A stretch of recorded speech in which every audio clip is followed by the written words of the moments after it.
जय हिंद दोस्तों, स्वागत है आप सभी का एक बार फिर से गुरुकुल क्लासेस करवी में आप सभी का एक बार फिर से मैं स्वागत करता हूं। मैं अनीस वाजपेयी आपको यहां डेली बेसिस पे group D NTPC CBT 2 UP police जो आगामी भर्ती आने वाली है 25,000 लगभग वैकेंसी के लिए, उसके लिए मैं आप लोगों को प्रैक्टिस सेट नंबर 2 कराने जा रहा हूं।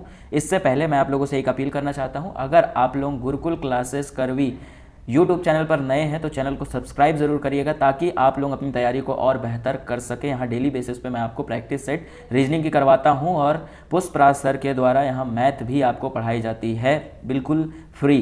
तो आप लोग देरी ना करते हुए दोस्तों वीडियो को शेयर ज़रूर करिएगा और ज़्यादा से ज़्यादा अपने दोस्तों को सजेस्ट करिएगा। चलिए स्टार्ट करते हैं आज का प्रैक्टिस सेट नंबर 2। चलिए पहला क्वेश्चन आपका स्क्रीन पर है, देखिए कौन सा विकल्प वेन आरेख, देखिए वेन आरेख से संबंधित है। मैंने आपको पिछले वीडियोस में भी करवाया है, इसका प्रैक्टिस सेट नंबर 1 पे भी करवाया है। वेन आरेख के क्वेश्चन आपसी संबंध को दर्शाने के लिए होते हैं और आपसी संबंध किसमें जो यहाँ पे दिया है, यानी कि टेबल, कपड़ा और लकड़ी में आपका क्या संबंध है वो दर्शाना है। देखिए लकड़ी और टेबल में आपको संबंध दिख रहा होगा, लकड़ी और टेबल में क्यों? क्योंकि कुछ लकड़ी के टेबल होते हैं, कुछ लकड़ी के टेबल कुछ ही होते हैं ना, क्योंकि लोहे के भी होते हैं टेबल, तो कुछ लकड़ी के टेबल होते हैं, यानी कि ए और सी में कुछ आएगा। ए और सी में देखिए ए और सी कुछ आएगा, ठीक है। इसके बाद आपका कपड़ा तो एकदम अलग हो जाएगा बच्चों, कपड़ा तो एकदम अलग हो जाएगा, ना टेबल से मैच करेगा ना लकड़ी से मैच करेगा। तो इसका राइट आंसर क्या हो जाएगा बच्चों? डी ऑप्शन आपका सही हो जाएगा। तो बहुत बढ़िया, बहुत बेहतरीन तरीके से आपको समझ में आया होगा। कमेंट बॉक्स में अपना आंसर भी आप लोग करते चलिएगा और जो समझ में नहीं आता, आपको कोई डाउट रहता है तो आप लोग ज़रूर मेरे से डिस्कस करा करिए। यूट्यूब में आप जो है कमेंट करके पूछ सकते हैं। आगे बढ़ते हैं नेक्स्ट क्वेश्चन पर, देखते हैं नेक्स्ट क्वेश्चन क्या है आज का। निम्न श्रृंखला में अगली संख्या, यानी कि आपको देखिए सीरीज चल रही है 16, 18, 22, 24, 28 और 30। कैसे इसको करेंगे, कैसे इस श्रृंखला को करेंगे वो मैं बताता हूँ आपको। देखिए यहाँ पे पहले मैं लिख लूँ इसको 16, 18, 22, 24 और 28 और 30। देखिए क्या सीरीज में अगला पद क्या आएगा, यहाँ पे आपको मिसिंग नंबर्स बताने हैं, यहाँ पे क्वेश्चन मार्क की जगह पे क्या आएगा, ठीक है। तो आपको देखिए, आपको दिख रहा होगा 16 से 18 जाने पर कितना बढ़ना पड़ेगा, +2 करना पड़ेगा। इसके बाद आपको सीरीज क्या चलेगी, 18, 4, 22। ओके दोस्तों, 22 के बाद 2, 24 आपका 2 आया। इसके बाद 24 और 4, 28 आया। इसके बाद 28 और 2, 30 आया। 28 और 2, 30 आया। तो देखिए क्या सीरीज चल रही है, 2 + 4 + 2 + 4 + 2, तो अगला क्या आएगा, +4 का आएगा। तो अगला +4 का आएगा, तो यहाँ पे 30 और 4 34 हो जाएगा, यानी कि ये आपका आंसर हो जाएगा। अगर आपको आता था ये क्वेश्चन तो आप लोग कमेंट में जरूर बताइएगा, ठीक है। कमेंट में आंसर करिएगा, आप लोग पहले क्वेश्चन को रोक कर देखा करिए, ठीक है बच्चों। चलिए नेक्स्ट क्वेश्चन पर चलते हैं। देखिए कोडिंग डिकोडिंग से आपका क्वेश्चन आ गया है। मैं यूपी पुलिस के बैच में आपको डेली स्टार्ट होती है, हमारे यहाँ पे ऑफलाइन बैचेस भी चलती हैं, जहाँ पे आपको यूपी पुलिस के बैचेस चल रहे हैं और भी एग्ज़ाम की तैयारियाँ करवाई जा रही हैं, एसएससी का भी बैचेस चल रहे हैं बच्चों। तो यहाँ पे आपको यूपी पुलिस आगामी जो भर्ती है उसके लिए मैं बैचेस में आपको ये कोडिंग डिकोडिंग करवा रहा हूँ। जो बच्चे देख रहे हैं तो आप इसका आंसर करेंगे ज़रूर, जो मैंने ये टॉपिक करवाया है आपको वहाँ टॉपिक वाइज आपको कराता हूँ। तो टॉपिक में ये क्वेश्चन का आंसर आपको ज़रूर करना है बच्चों। आपको मैंने जो है सिखाया है ये कि कैसे इसको सॉल्व करना है। तो कॉक को किसी कोड में आपको क्या लिखा गया है, देखिए मैं आपको बता दूँ कि कॉक को लिखा गया है DPDL। तो आपको बताना है कि उसी कोड भाषा में आपको हेन को क्या लिखा जाएगा। तो मैंने बताया था कि कुछ ना कुछ सीरीज चलता है। सी का होता है 3, डी का होता है आपका 4, ओ का 15, पी का 16, इसके बाद सी का 3, डी का 4 होता है बच्चों, के का 11 और एल का 12 होता है। तो आप देखिए यहाँ से 3 से 4 जा रहे हैं तो +1 चल रहा है, ओ 15 से 16 जा रहे हैं तो +1 चल रहा है, 3 से 4 जा रहे हैं तो +1 चल रहा है, 11 से 12 जा रहे हैं तो बच्चों +1 चल रहा है। तो यहाँ पे +1 चल रहा है, यानी कि 8, 5 और 14, तो +1 चलेगा। देखिए एच के बाद +1 चलेगा आपका, तो क्या आ जाएगा आई, ई के बाद एफ और आपका आ जाएगा। देखिए ऐसा आंसर आपको एक ही में दिख रहा है, पहली बात तो पहले आप आंसर ऐसे कर लीजिए थोड़ा फास्ट। इसके बाद एन का ओ, तो IFO आपका आंसर +1 के साथ जाएगा। तो +1 आपको करते चलना है यहाँ पे, ओके। समझ में आया होगा आई होप। चलते हैं नेक्स्ट क्वेश्चन पर। देखिए बच्चों ये डायरेक्शन से क्वेश्चन है आपका। क्या डायरेक्शन में क्या क्वेश्चन है, क्या कहा है, यदि दक्षिण पूर्व होगा। देखिए दक्षिण को दक्षिण पूर्व, ये कोडिंग डिकोडिंग का क्वेश्चन होता है, ठीक है। एक्चुअल में कहा जाए तो डायरेक्शन का नहीं, ये कोडिंग डिकोडिंग का होता है, यानी कि दक्षिण को दक्षिण पूर्व कहा गया होगा तो उत्तर को क्या कहा गया होगा। तो देखिए दक्षिण को आप दक्षिण पूर्व कैसे बना सकते हैं, कैसे, कितना आगे बढ़ेंगे। देखिए पहले आप देखिए ये कि इसे क्या कहते हैं आप उत्तर, ठीक है, इसे क्या कहते हैं आप पूर्व, इसे कहते हैं दक्षिण, इसे कहते हैं आप दक्षिण, इसे कहते हैं आप पश्चिम, ठीक है बच्चों, इसको कहते हैं आप पश्चिम। तो आप जो हैं उप दिशा में जाएंगे। देखिए कहाँ की बात किया है, आप देख रहे हैं कि इसके और इसके बीच की दक्षिण पूर्व, दक्षिण पूर्व आपका कौन सा होता है बच्चों, दक्षिण पूर्व आपका ये वाली उप दिशा होती है। देखिए दक्षिण और पूर्व, जहाँ पे इसके बीच का होता है दक्षिण पूर्व, दक्षिण और पूर्व के बीच दक्षिण पूर्व होता है उप दिशा, ठीक है। तो आप दक्षिण को, दक्षिण में खड़े हो मान लो, और दक्षिण पूर्व में अब मैं जाने कह रहा हूँ, तो आपको कितना बढ़ना होगा, 45 डिग्री, 45 डिग्री कितना बढ़ना होगा, एंटी क्लॉकवाइज, उल्टा, ठीक है, बाएं दिशा में उल्टा घूमना पड़ेगा आपको 45 डिग्री, यानी कि एंटी क्लॉकवाइज। तो वैसे ही उत्तर क्या होगा, यानी कि उत्तर को आप कहाँ घुमाना होगा, इसी के हिसाब से। तो 45 डिग्री आप एंटी क्लॉकवाइज घुमाएंगे, ठीक है। कहाँ घुमाएंगे बच्चों, एंटी क्लॉकवाइज। एंटी क्लॉकवाइज घुमाएंगे तो आपका आंसर 45 डिग्री एंटी क्लॉकवाइज घुमाएंगे तो आपका आंसर ये क्या होता है, उत्तर पश्चिम, क्या आएगा, उत्तर पश्चिम। तो आपका आंसर ए के साथ चला जाएगा, ये होगा आपका right answer. Coding decoding direction दोनों इसमें मैथ्स थे क्वेश्चन, बढ़िया क्वेश्चन था, आपको ऐसे हल करना था। चलिए आगे बढ़ते हैं। देखिए ये क्वेश्चन है आपका मैथमेटिकल ऑपरेशन से, ठीक है, मैथमेटिकल ऑपरेशन से, ठीक है। ये रीजनिंग में एक क्वेश्चन होता है, गणितीय संक्रियाओं पर आधारित क्वेश्चन है। तो देखिए क्या कहा गया कि प्लस का अर्थ हो जाता है भाग, भाग का अर्थ माइनस, माइनस का अर्थ गुणा, और गुणा का अर्थ हो जाता है प्लस। तो देखिए कुछ क्वेश्चन दिया है 80 और प्लस, यहाँ पे प्लस दिया है ना बच्चों, तो प्लस का अर्थ क्या है आपको ये देखना होगा। तो प्लस की जगह पे आपको भाग लिखना है, क्योंकि भाग है प्लस का अर्थ, तो भाग लिख दीजिए आप, ठीक है। और इसके बाद आपका क्या लिखा है 20, तो 20 लिख दीजिए। इसके बाद भाग लिखा है, तो भाग का अर्थ माइनस है। देखिए भाग का अर्थ क्या है, यहाँ पे पढ़िए, भाग का अर्थ माइनस, यानी कि आपको माइनस लेके चलना है। तो यहाँ पे आप 5 कर लीजिए। इसके बाद आपको माइनस, माइनस लिखा है, तो माइनस का अर्थ क्या है यहाँ पे, गुणा। तो उसी के हिसाब से चलना है, क्वेश्चन के हिसाब से गुणा कर लेना है, गुणे 12। और गुणे का अर्थ क्या है, देखिए गुणा का अर्थ प्लस है, यानी कि आपको प्लस कर लेना है। देखिए प्लस, प्लस 92। अच्छा, अब बोर्ड मास रूल आपने पढ़ा होगा, ठीक है बच्चों। तो बोर्ड मास रूल आपने मैथ में पढ़ा होगा। तो ब्रैकेट ऑफ डिवाइड और मल्टीप्लाई और एडिशन और सब्सट्रैक्शन, पहले इसी क्रम में आपको सॉल्व करना है इसको। तो पहले क्या आ रहा है, डिवाइड, यानी कि आपका देखिए ब्रैकेट तो नहीं है, ऑफ भी नहीं, ऑफ का मतलब होता है गुणा, ठीक है। ऑफ अगर लिखा हो तो, ऑफ तो नहीं दिया, ऑफ का मतलब का भी होता है हिंदी में, तो ये तो नहीं दिया है। तो डिवाइड से स्टार्ट करेंगे। तो डिवाइड क्या है, भाग। तो भाग यहाँ पे 20 का 80 भाग देंगे, तो डायरेक्टली आप लिख लीजिए 4, 20 चौको 80। इसके बाद मल्टीप्लीकेशन होता है, तो डायरेक्टली यहाँ पे इन दोनों को मल्टीप्लाई हो जाएगा, माइनस लिख लीजिए, चिन्ह वही रहेगा, 12 पंचे 60, ठीक है बच्चों। इसके बाद आपका प्लस 92 लिख लीजिए। तो पहले क्या होता है, एडिशन फिर सब्सट्रैक्शन, यानी कि पहले जोड़ फिर घटाओ। तो इसके बाद देखिए 4 माइनस 60, अभी आपको कुछ नहीं करना है। इसके बाद 60 प्लस 92, माइनस 60 और प्लस 92, आपका क्या आ जाएगा, माइनस 60 और प्लस 92। तो 92 में 60 आप घटा दीजिए, आपका 2 बचेगा, 9 में 6 गए, आपका 3 बचेगा यहाँ पे 32। और प्लस का चिन्ह होगा कि माइनस का चिन्ह होगा बच्चों, ये बताइए। तो आपका चिन्ह कौन सा होगा, यहाँ पे प्लस का चिन्ह होगा, क्योंकि बड़ी संख्या प्लस की है। तो 4 और आपका क्या आ जाएगा, 4 और प्लस 32, और इसको जोड़ लीजिए, 32 4 आपका 36, ये हो जाएगा राइट आंसर इस क्वेश्चन का। तो 36 आपका राइट आंसर होगा। आई होप आपको समझ में आया होगा। अगर समझ आया तो वीडियो को लाइक जरूर करिएगा और वीडियो को शेयर जरूर करिएगा बच्चों, ठीक है, और चैनल को सब्सक्राइब जरूर करिएगा। चलिए नेक्स्ट क्वेश्चन पर देखिए। नेक्स्ट क्वेश्चन आप लोग लगाने की कोशिश करिए, ठीक है। पहले आप लोग लगाएंगे, फिर मैं आप लोगों को बताता चलता हूँ। देखिए आद्या 500 मीटर उत्तर की ओर चल रही है, ठीक है।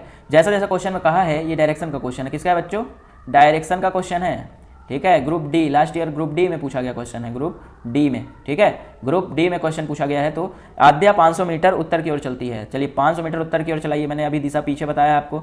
उत्तर दिशा कौन सी होती है, नीचे वाली, ऊपर वाली, सॉरी, उत्तर दिशा ये होती है। तो ऊपर की ओर आपको कितना चलाना है, 500 मीटर चलाना है। तो यहाँ पे चला दीजिए 500 मीटर, ठीक है, और यहाँ पे लिख दीजिए 500 मीटर, ठीक, यूनिट मीटर में रहेगा।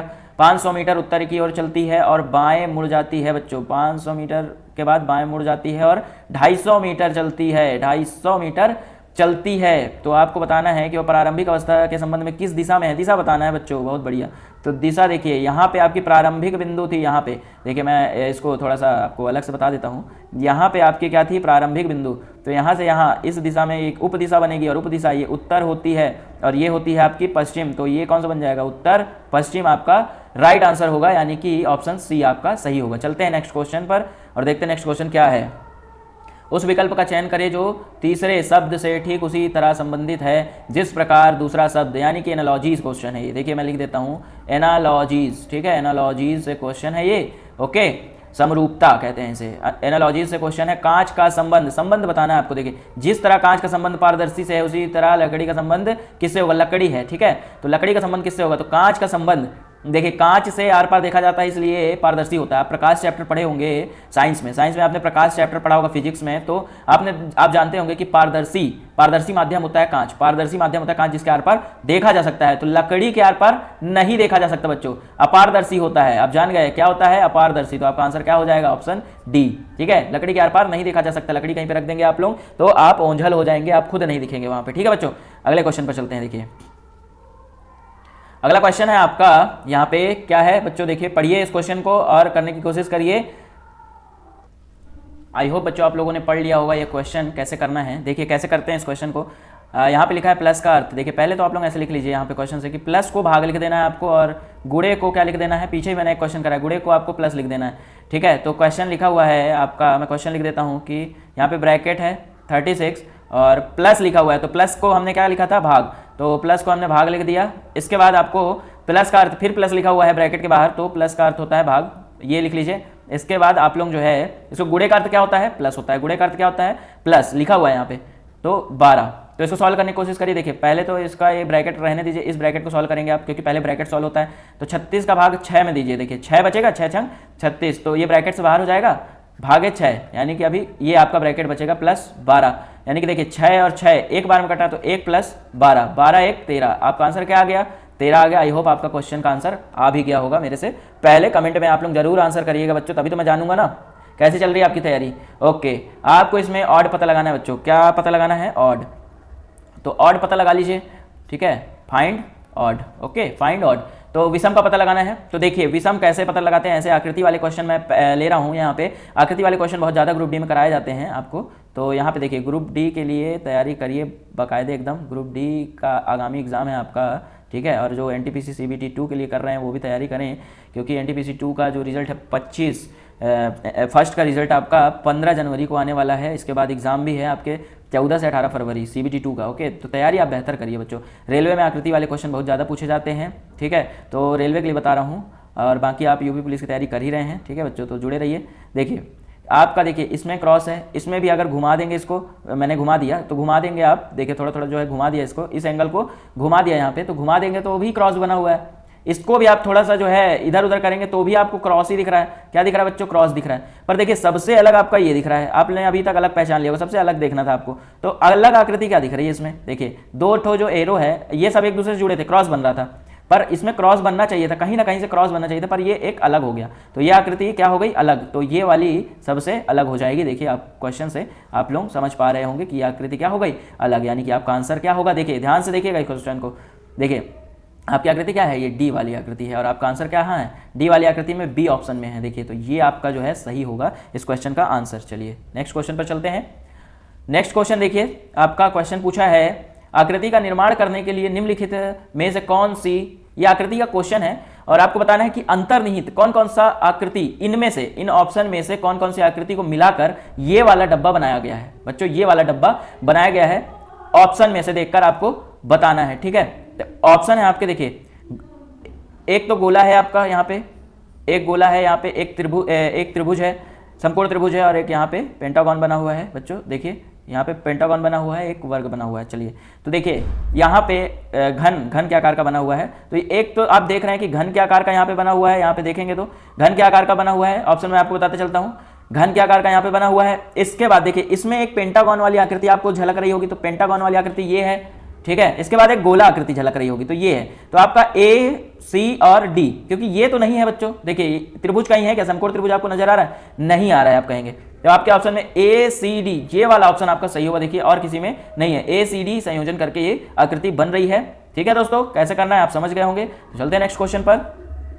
देखिए नेक्स्ट क्वेश्चन है आपका कथन और निष्कर्ष पर। वेन डायग्राम पर ये बनता है कथन और निष्कर्ष, तो आपको कथन और निष्कर्ष बताना है। सभी कवर प्लास्टिक है, मैंने बता दिया पिछले में इसका बेसिक भी बताया था कुछ, तो आप लोग अगर वो वीडियो नहीं देखे हैं तो प्रैक्टिस सेट नंबर 1 भी देखिएगा, उसमें आपको कुछ बेसिक भी क्लियर हो जाएगा। देखिए सभी कवर प्लास्टिक है, तो आपको देखना है कि कवर की बात चल रही है, तो सभी कवर कवर ऐसे लिखते हैं और इसमें क्या लिखते हैं, सभी कवर क्या है, प्लास्टिक, तो प्लास्टिक ऐसे, सभी कवर प्लास्टिक हैं, ठीक है, सभी कवर प्लास्टिक हैं और सभी प्लास्टिक टॉक्सिक हैं, ठीक है, टॉक्सिक, सभी ऐसे बनाते हैं, सभी को ऊपर लिखते हैं, तो सभी प्लास्टिक जो हैं टॉक्सिक हैं, ठीक है, सभी प्लास्टिक टॉक्सिक हैं, ओके। आप कथन पढ़ रहे हैं, इसके बाद आप निष्कर्ष पढ़िए, निष्कर्ष निकालिए इसका कि क्या निष्कर्ष ये सही होगा, आपको यही बताना है बस। तो सभी प्लास्टिक कवर हैं, सभी प्लास्टिक कवर हैं क्या, सभी प्लास्टिक उल्टा आ रहा है, सभी प्लास्टिक कवर नहीं, सभी प्लास्टिक कवर नहीं, क्योंकि उल्टा में सभी नहीं होता है, ठीक है, यहां से अगर यहां जाता है तो आपका सही होता है सभी वाला, ओके। तो आप लोग ध्यान रखिएगा कि पहला जो है गलत है। दूसरी की बात करें तो सभी टॉक्सिक कवर हैं, सभी टॉक्सिक कवर हैं क्या, सभी टॉक्सिक कवर हैं क्या, ये उल्टा फिर जा रहा है, यानी कि ये भी क्या है आपका गलत है। सभी कवर क्या है, टॉक्सिक हैं, पर सभी टॉक्सिक कवर नहीं है, ये दोनों गलत है, यानी कि कोई भी निष्कर्ष पालन नहीं कर रहा है। ऑप्शन डी आपका राइट आंसर होगा। चलते हैं नेक्स्ट क्वेश्चन पर। देखिए ये भी कथन निष्कर्ष पर आधारित क्वेश्चन है। देखिए क्या पूछा है, ये कथन और अवधारणाओं पर है। याद है आपको, मैंने पिछले प्रैक्टिस सेट में आपको बताया था कि ये कथन और अवधारणा अलग होता है, कथन निष्कर्ष अलग होता है बच्चों। तो कथन और निष्कर्ष में आपको वही सर्वमान्य मानना होता है, अवधारणाएं अपने से निकालनी होती है। आपका क्या दिमाग चलता है, तो देखिए आपके हिसाब से आप कक्षा 5वीं से छोटी कक्षा के छात्रों के लिए स्कूल प्रबंधन ने ये कथन दिया गया है कि कक्षा 5वीं वाले बच्चे जो हैं, ठीक है, उससे छोटी कक्षा के छात्रों के लिए, कक्षा 5वीं छोटे कक्षा यानी कि चौथी कक्षा के बच्चे हैं ना, उससे कम के, तो छोटी कक्षा के लिए स्कूल प्रबंधन ने स्विमिंग सेशन को अनिवार्य कर दिया है। स्विमिंग सेशन को क्या कर दिया है, अनिवार्य कर दिया है। चलिए ठीक है, अच्छी बात है। ये जो कह रहे हैं इनको मानना पड़ेगा हमको कि स्कूल वालों का निर्देश है कि 5वीं कक्षा से छोटी कक्षा वाले यानी चौथी, तीसरी, दूसरी और पहली कक्षा वाले जो बच्चे हैं वो क्या करेंगे, आज के बाद अब स्विमिंग सेशन को अनिवार्य यानी कि स्विमिंग जरूर करेंगे, स्विमिंग सीखना जाएंगे, ठीक है, बड़ी बड़ी स्कूलों में होता है भाई, है ना। इसके बाद तो अवधारणाएं क्या निकल सकती हैं इससे, तो अवधारणा ये है कि छोटे बच्चे स्विमिंग आसानी से सीखते हैं। आपको बताना सही है कि गलत, तो आपके हिसाब से ये अवधारणा क्या लग रहा है आपको, ये बात सही कह रही है क्या, इससे कोई रिलेशन बन रहा है क्या, कथन से आपको रिलेशन बनाना है क्या, कोई संबंध बन रहा है इसका कि छोटे बच्चे स्विमिंग आसानी से सीखते हैं। बताइए, छोटे बच्चे स्विमिंग आसानी से सीखते हैं इसीलिए इन्होंने ये किया है क्या, नहीं, सभी सीख सकते हैं आसानी से, चाहे वो बुजुर्ग हो, चाहे 40 साल का हो, है ना, चाहे 50 साल का, चाहे 5 साल का, वो स्विमिंग सीख सकता है। स्विमिंग सीखने की कोई उम्र नहीं होती है, यानी कि पहला गलत है आपका, है ना, अवधारणा आपने ये निकाली।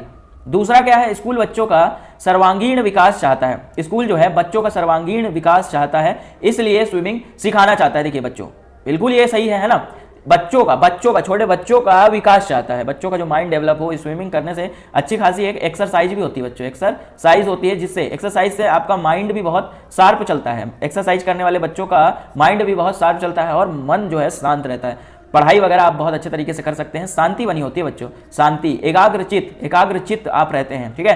तो स्कूली बच्चों को सर्वांगीण विकास चाहता है, तो स्कूल प्रशासन जो है बच्चों का क्या चाहता है, सर्वांगीण विकास, ये बिल्कुल सही होगा, इसलिए इन्होंने ऐसा काम किया है, यानी कि केवल अवधारणा 2 ही निहित है, यानी कि ऑप्शन डी आपका राइट आंसर होगा।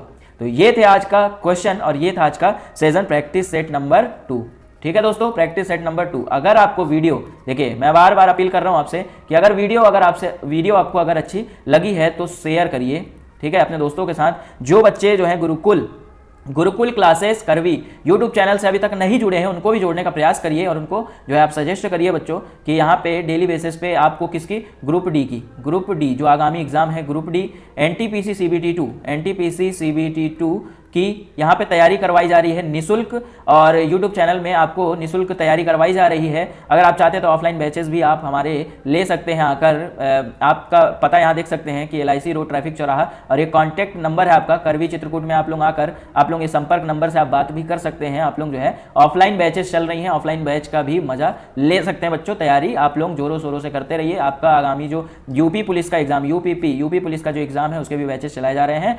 तो आप लोगों को चैनल को सब्सक्राइब कर लेना है बच्चों, और आपको सेशन कैसा लगा है कमेंट बॉक्स में जरूर बताना है। कोई भी डाउट है कमेंट बॉक्स में आप लोग मेरे लिए लिख दीजिए। कोई भी रीजनिंग का कोई क्वेश्चन है आप लोग मुझे डाउट बता सकते हैं बच्चों, मैं आप लोगों को क्लियर करने की कोशिश करूंगा। और आप लोगों ने अभी तक हमारा फेसबुक ग्रुप और टेलीग्राम ग्रुप अगर आप लोगों ने नहीं ज्वाइन किया है तो आप लोग जल्दी से जाइए, डिस्क्रिप्शन बॉक्स में वहाँ पे लिंक है और इसको ज्वाइन करिए, ताकि आप लोग भी हमसे जुड़ सकें और कोई भी डाउट हो तो आप लोग पूछ सकें।